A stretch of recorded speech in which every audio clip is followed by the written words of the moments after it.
Hey everyone, what is going on?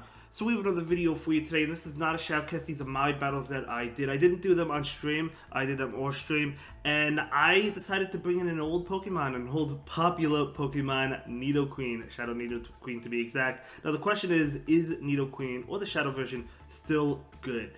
Is it still relevant in Go Battle League? Well, I do think it's decent, but it does take 6 Poison Jabs to get to Poison Fang now, whereas before it took 5, and that one extra Poison Jab does matter. So I still think it does have play, but obviously it's not as good. You rarely see it. I've seen a few this season, but yeah, I don't know that I would necessarily recommend dusting it off and bringing it into Go Battle League now, but it's still it's not the worst Pokemon out there. It's still decent. Obviously it's still doing a lot with Poison Jab, Poison Fang with the debuff. And it does have Earth Power, of course, or Stone Edge. I did battle a double nuke one once with Stone Edge and Earth Power this season, so we're just taking a look at it and using it, and I actually did well. So let's go ahead and dive right into these battles and see what we got going on for us. You know, I could win this matchup, even though this is Powder Snow. This is still a positive matchup for us, but I'm not going to go ahead and shield it. I'm going to let it go. Bring in the Nidoqueen and go for the fun down. A lot of trainers nowadays are not expecting Nidoqueen. Of course, I wouldn't be either, so in comes Trevenant. So if Trevenant is their best response to Nidoqueen, that's looking pretty good, but let's see what happens. They do go ahead and switch into Lantern. So the beautiful thing here is that we do double resist the spark damage, right? Obviously Surf is super effective, so we will shield this and we will be able to reach an Earth Power, and this is going to KO that Lantern. Shadow Nidoqueen is no joke. It's still incredibly powerful, so that's going to KO.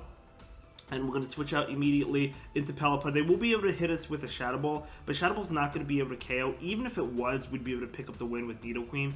But we could take that, get off this Weather Ball. This still doesn't KO them, but then we just need like one wing attack to be able to knock out that Trevenant. And that is going to be a great game. Very well played to my opponent there. So we're going to be able to take that one.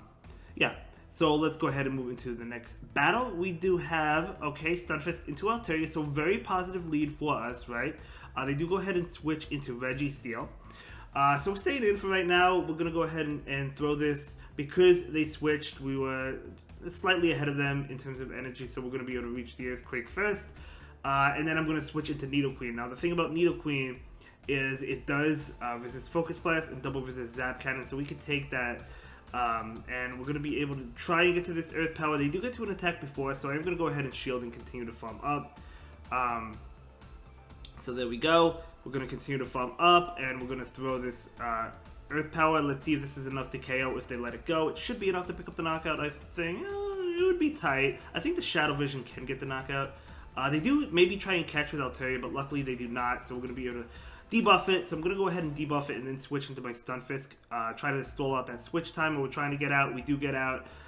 So we do bring in the Galarian Stunfisk. Very nice. Going for this Rock Slide. No, they are debuffed. This is still not going to be enough to KO, but I was hoping maybe it would put it in farm down range.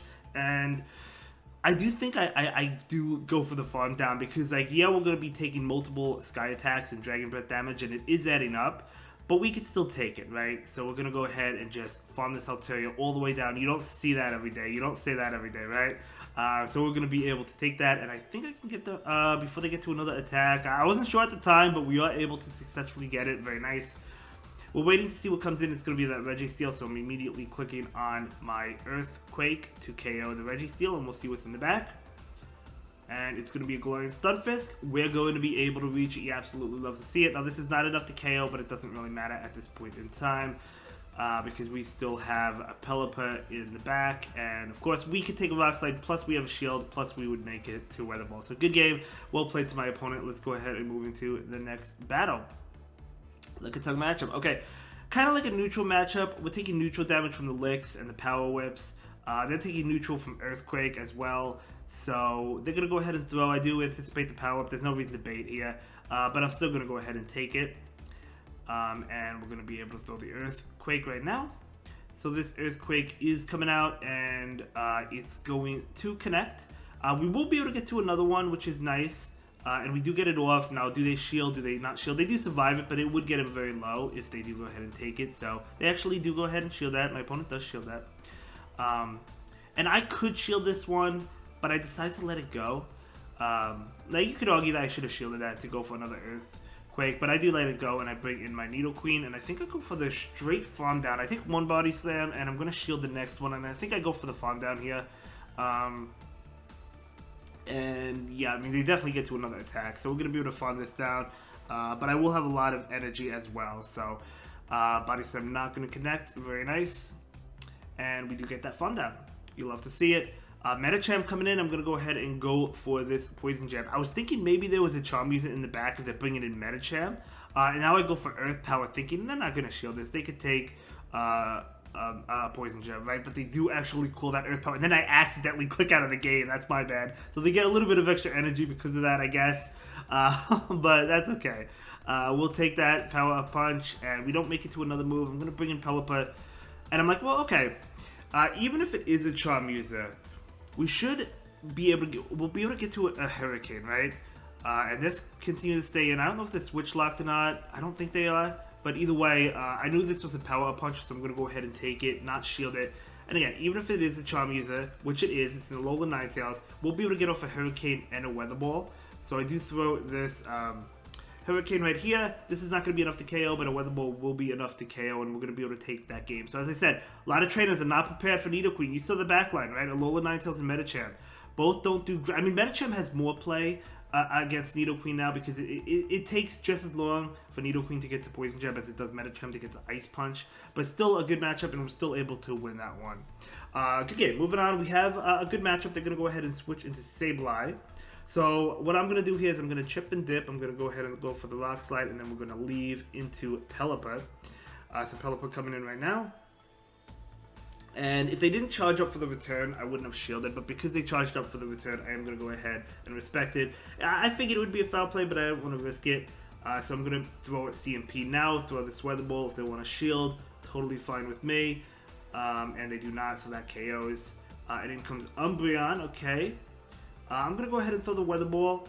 I didn't think they would shield, so I could have thrown the Hurricane, but that's okay. We're going to be able to throw the Weather Ball, and I'm trying to get to this Hurricane, and I do get to the Hurricane now. Very nice. So just going to go ahead and throw it. I was thinking maybe they would shield this, but they actually do not shield that either. So totally fine. We'll get that Umbreon low. They're going to be able to throw an attack. We do live it. They do have two. They can't farm us down. And they do go ahead and switch into Noctowl. So I'm going to bring in... I bring in my Nidoqueen here. Just to do as much damage as possible, because like the thing is, I knew it would take multiple Rock Slides to KO that Noctowl, right? So I decided to bring in the Nidoqueen so I could put it in like one Rock Slide range. You know, that's why I brought it in. And they go for an attack and they're going to KO us. So now one Rock Slide will KO instead of needing 3 to KO the Noctowl, especially since they're debuffed as well. So we're going to bring it in right now. And I do go ahead and click on it. If they're able to catch, if the switch timer comes up, it would KO the Umbreon, which I'm fine with. So I'm not necessarily worried about the catch here. They do shield that, which is nice. They're going to be able to throw an attack. I'm just going to go ahead and let it go. It's going to be a Shadow Ball, of course, as expected. I do bring in the Pelipper and go ahead and go for this Weather Ball right now. This should pick up the knockout because they are debuffed from the Poison Jab, but they do go ahead and shield it. Makes sense. And I'm going to go ahead and throw this Rock Slide right now. This is going to be enough to KO the Noctowl. And we just need a Rock Slide to KO. We still have a shield. I'm going to go ahead and shield this Umbreon. Plus, I wasn't sure if they would get to another one, but even if they do, it doesn't KO me. And they do actually successfully get to another one because they charged up on a lot. But again, it doesn't KO me, so we're going to be able to take that and get to a Rock Slide and KO this Umbreon. And that is going to be a great game. Very well played to my opponent, as always. So good game. Good game indeed. Let's go ahead and move into the next battle. Here we go. It's going to be my Sableye into their Registeel. So pretty... Like, this is a good matchup. But the thing is, Focus Blast still does a lot to us. So it's not like it's like necessarily one-sided, you know what I'm saying? I am going to go ahead and respect it because I mean, I know it's going to be a Focus Blast. They didn't even charge up for the Zap Cannon, but I wouldn't expect a Zap Cannon anyway. We're going to go ahead and throw this Earthquake right now, and that will do a lot of damage. And I do outpace them to the second one. They outpace me to the first one, but the second one, because it takes one less mud shot, I am going to get to the Earthquake before they get to an attack, and we will take that matchup. In comes Medicham. I'm going to go ahead and bring in my Nidoqueen. The opponent actually just concedes. So again, must be something weak in the back to Nidoqueen. I don't know, maybe a Charmeleon I have no idea, but again, a lot of trainers not expecting it. So, okay, Galarian, Stunfisk mirror match. Not my favorite mirror match. Usually I throw in CMP. Like, that's what I've been doing last season. I've been throwing in CMP. But because there's a lot of flyers running around, I didn't want to do that now because I don't want them to catch on like a Noctowl or a Pelipper. So we're going to go ahead and throw this, and they actually let this go, calling the bait. So we're going to be able to win this specific matchup because this is enough to KO, and I don't think they want to shield the Rock Slide. And they don't, so we'll take that, and we're going to switch out immediately. In comes Tropius, so I'm like, okay, well, this is fine. We're going to be able to take this, and it's going to be a Leaf Blade. Now, I charge up for the Hurricane. I throw the bait. They do not shield. You could say that was a mistake. Maybe it was a mistake, but either way, they don't shield that, which is unfortunate for me. So I'm going to go ahead and shield this one up now. Hurricane would have been amazing there, considering they have a Medicham in the back. But we're going to be able to throw this Hurricane now, and this is going to KO. I don't anticipate the shield now, and they're going to bring in the Medicham. I'm going to go ahead and go for the Weather Ball. So this Weather Ball is going to connect. And I'm going to bring in the Nidoqueen. Now, the thing is, Nidoqueen can't take a Psychic. And I try to catch, and it looks like they stopped attacking. I don't know if they clicked on it and got refunded. Or maybe they... I don't know. Maybe they stopped attacking to see if I was going to attempt to catch or something. But either way, that's unfortunate. I was like, the only play is maybe to call an Ice Punch. Because I knew they could get the 2 Psychics. It would make sense to throw an Ice Punch because they could get the 2 Psychics. But I called it just my only win con. So they're going to be able to beat me there. So great game to all my opponents. Thank you so much for the battles. And I will see you all in the next one. Have a good day. Thank you so much for watching. Bye.